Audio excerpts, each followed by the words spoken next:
Prime Minister, thank you for joining me. For a start, can you tell me your definition of democracy? Making sure that everyone has a say, Barry.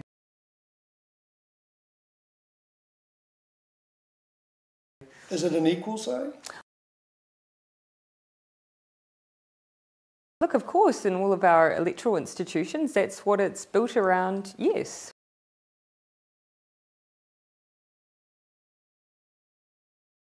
But then many are not having an equal say these days. When you see Māori co-governance, for example, you see the appointees to the Canterbury Regional Council, the Ngāi Tahu, unelected, having the same say as elected representatives, and that's just one example of many.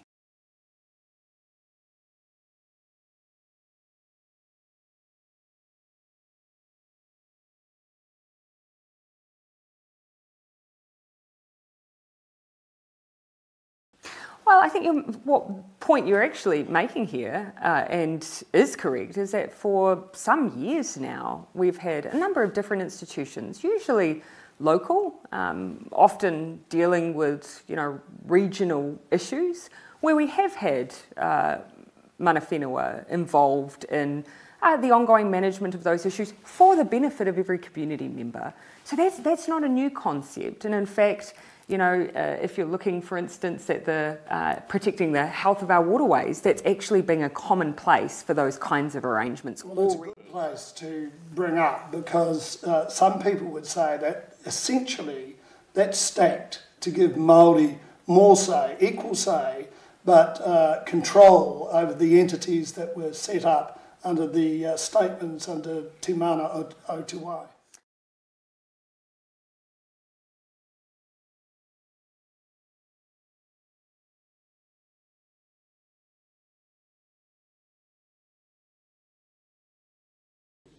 But it's recommendation 14 for which we are here today, to establish a program to fund independent New Zealand-specific research on the causes of and measures to prevent violent extremism and terrorism.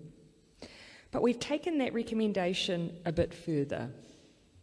We wanted a permanent presence, a repository of sorts, to ensure the work is embedded in our thinking, our conversation, and our policy making.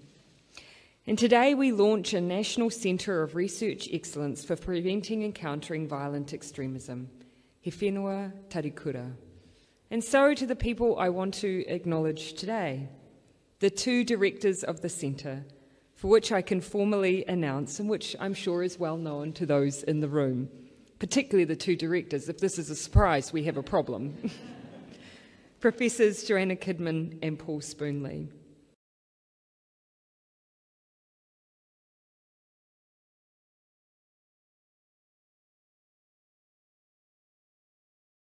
The emergence of Tino Rangatiratanga as a multi-textured discourse about Maori autonomy and self-determination is sharply at odds with the core tenets of a white settler dominion.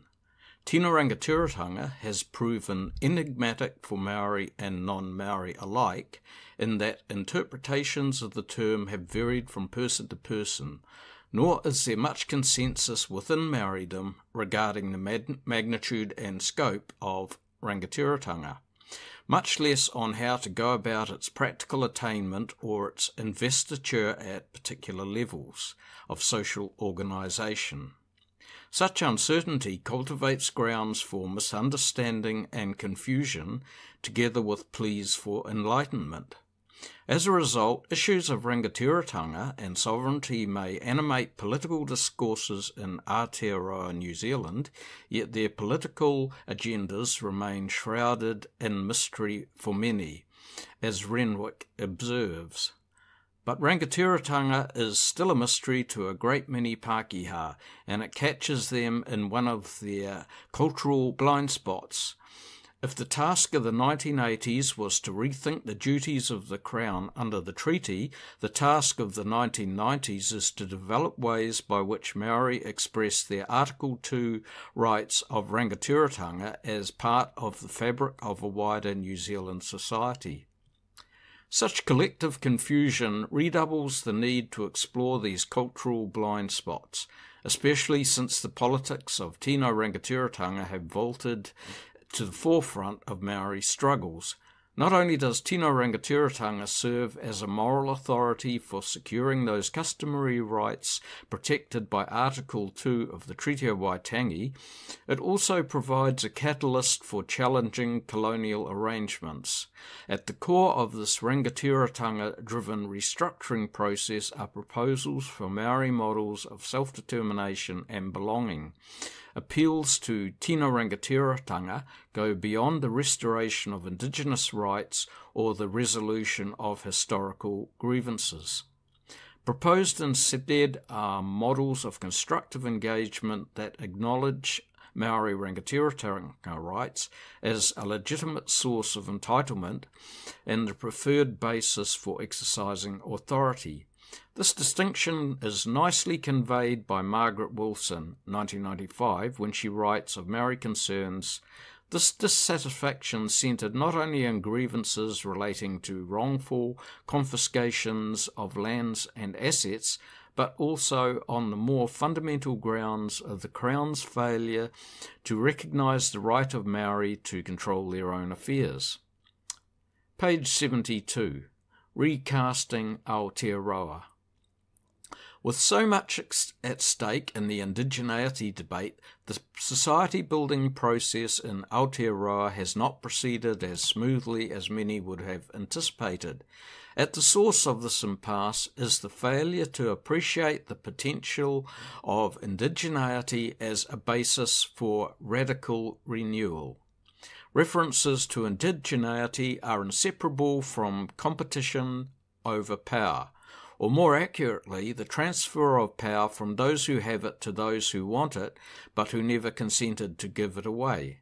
Indigeneity is political in that choices about who gets what are out of the public domain and subject to debate over power and resources in a post-colonising society. Indigeneity is political in as much as Indigenous claims against the Crown are articulated by those who demand recognition not as disadvantaged subjects but as co-equals with contested rights to define the basis for belonging. Even the tabling of Indigenous demands is inherently political. The recognition of indigeneity as part of the national agenda not only challenges the legitimacy of the undivided Crown, it also advances the counter-hegemonic assertion that political legitimacy rests with Indigenous consent rather than the paramountcy of the Crown. Indigeneity is political in yet another sense.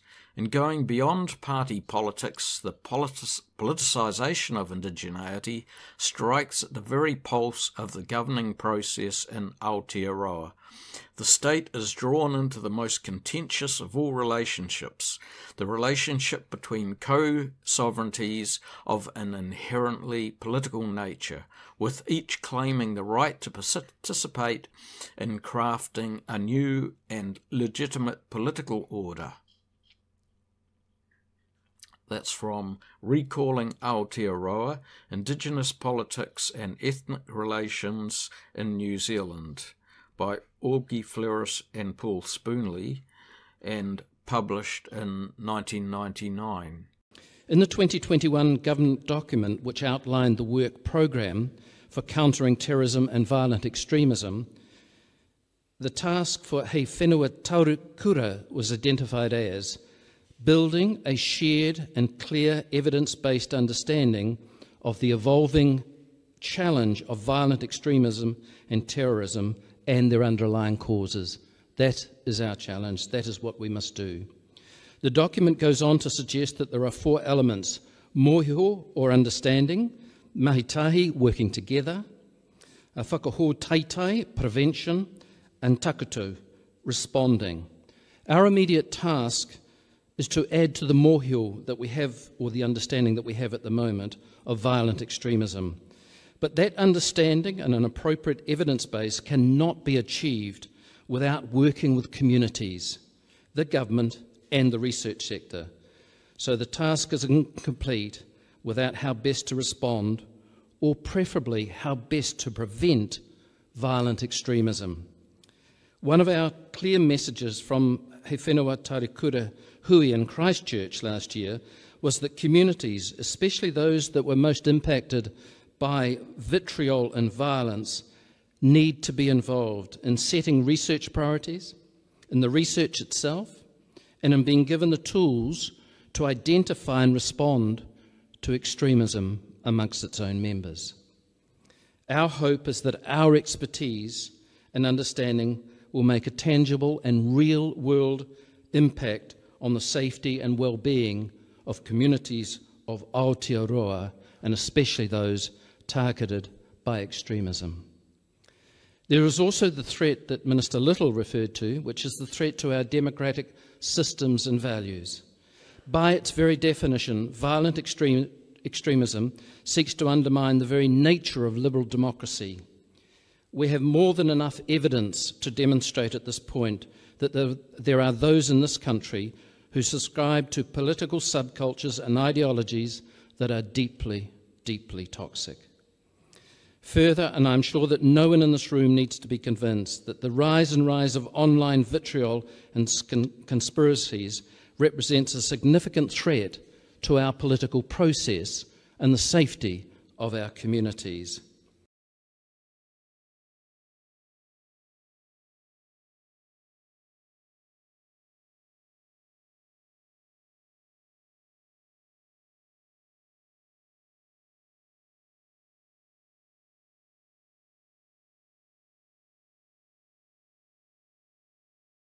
Well, here what I would dispute is what you're claiming is that there is some kind of ownership that is directly attributed. It's not ownership, it's say.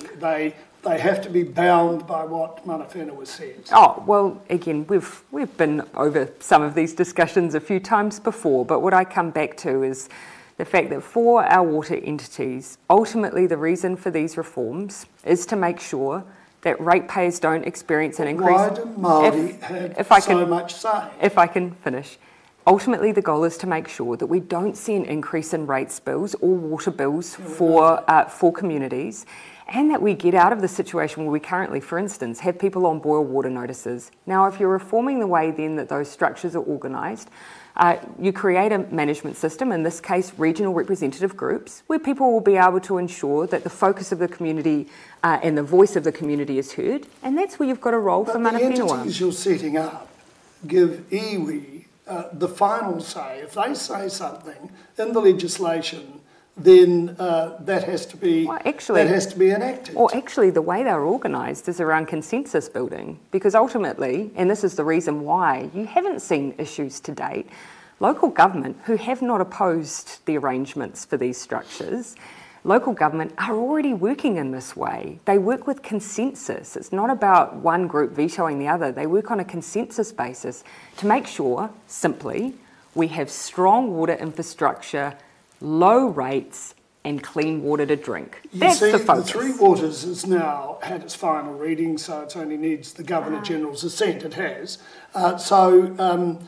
What people would say is that this is not democracy. The government hasn't taken the people along with it. When you consider 88,000 submissions were made and fewer than 300 were heard by the select committee. Is that democracy? Well, I think that, if you went out to New Zealanders and said, should we stand by in a situation we've been presented with information that says some people will face increases in bills that could be as high... We've heard that argument, but is this democracy when the minority of people, under 20%, supported the Three Waters legislation, and yet it's going through? I don't agree with your summation of that. It's a poll that was taken. We never take, for instance, solely select committee submissions as being a singular indication of support, for a range of reasons, and you'd know why. But Barry, I absolutely believe that if New Zealanders saw the information that we have as a government that says if we do nothing, they will be lumbered with massive bills,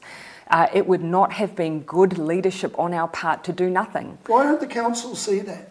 Well, I think actually one of the things we've raised is actually council have agreed that we do need to do something. They have. Actually, no one in council has said... They don't like the way you're going about it. Well, actually, where I am going to push back on you here is that they have not raised issue with the management arrangements that you're raising issue with. They have not. What they have argued is instead of having 4, should we have a few more water meters? No one, except the opposition,